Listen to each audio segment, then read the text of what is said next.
this video, you're going to learn the easiest way to host your Next.js website. So this right here is the next to-do list that we made in my previous video, and we can go ahead and press on it and it's going to open the website. So let's go ahead and log in and see that everything works. So here is my to-do list. Of course, you can add your own and you can remove them, and everything of course is going to get saved. If you have your own domain, then you can change all of that, but you can really set this up in 5 to 10 minutes and have your website running. So without wasting any more time, make sure that you like this video, subscribe to not miss upcoming content like this, comment down below if you have any questions or if you have anything else that you'd like to say. But now let's get started. And the first thing that you're going to want to have is a Next.js project. So I'm going to be using the next to-do list that we made in my previous video. And if you don't have a project and you do want to follow up, then what you're going to want to do is go in the details below, open this GitHub repository, and I suggest forking it so that you don't have to do extra work, because we're going to be using GitHub for this, which makes it a lot simpler. But again, if you have your own project, then you're welcome to use it. And if you don't have it on GitHub, then make sure that you upload it there. But one more thing that I have to mention is if you are using this project and you just downloaded it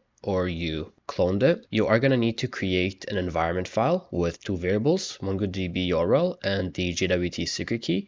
The secret key can be anything, but make sure that you actually remember it. And for the MongoDB URL, you are going to need to have a MongoDB Alice account and create a cluster and of course a collection called to-do list DB. And to connect to it, you can press on connect. Drivers, copy this right here. I'm going to do it with you. So let's do that. And then let's go back to our collection. And once you do actually create one, you're going to want to copy it. And then we're going to delete everything. I'm going to actually space this out. We're going to delete everything up to the question mark, paste this in here. And then we're going to go to database access. Here you're going to want to create a user if you don't have one, but I already do. The name is admin, and I'm going to generate a new password, and then I'm going to update the user, and here I will paste the password just like that. And let's actually run this just to make sure that everything works. So npm run dev, and again, you're going to have to install all the dependencies if this is your first time running it. So npm install to install everything, and then after that you can run npm run dev. But let's open this just to make sure that there's no errors. So let's log in, and let's see, here is my account.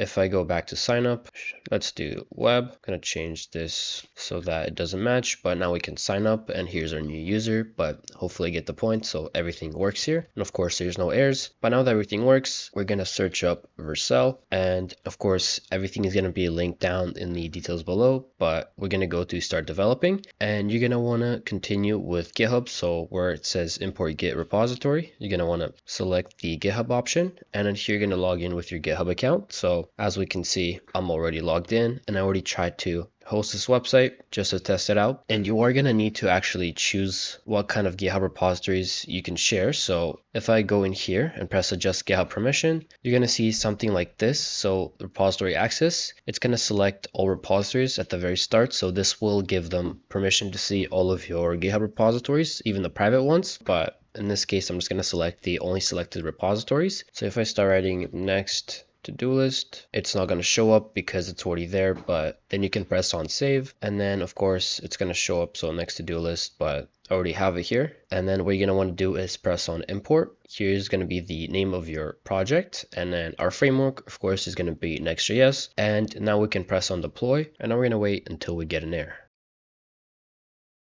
And so here's our error. We're going to go to project, and here we're going to go to settings, and then environment variables, and this is where we add everything from our environment file. So let's start with our MongoDB URL, copy this, paste it inside of the value. We're going to add another one. This is going to be the JWT secret key, and then this will be my gibberish or key or whatever you want to call it, but make sure again you actually remember it. Then I'm going to press on save and redeploy, and now everything should work. So if we go to view development, this will take some time, but everything should be working after all of this is done.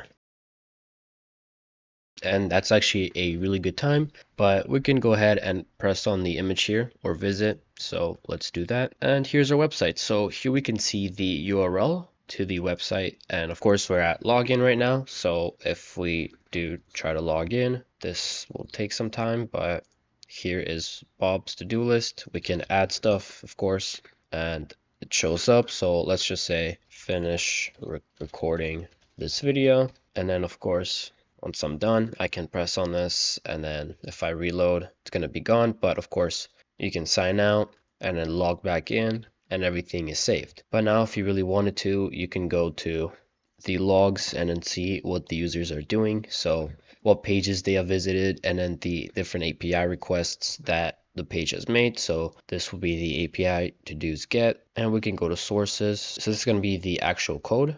And then of course we have the output. And then if you wanted to, you can assign a custom domain. So I'm going to go to manage, and then you can go to edit and then try to assign your own domain. But chances are that it's already taken, because of course there's a bunch of different websites, but I'm just going to keep it like that. And of course there's a firewall that protects everything, and you have your analytics and that kind of stuff. And so this is going to be it for this video. So I really hope that you found it helpful, and if you did, then make sure to leave a like, subscribe to this channel to not miss upcoming content like this. Comment down below if you have any questions or if you have anything else you would like to say, and hopefully see you in the next video.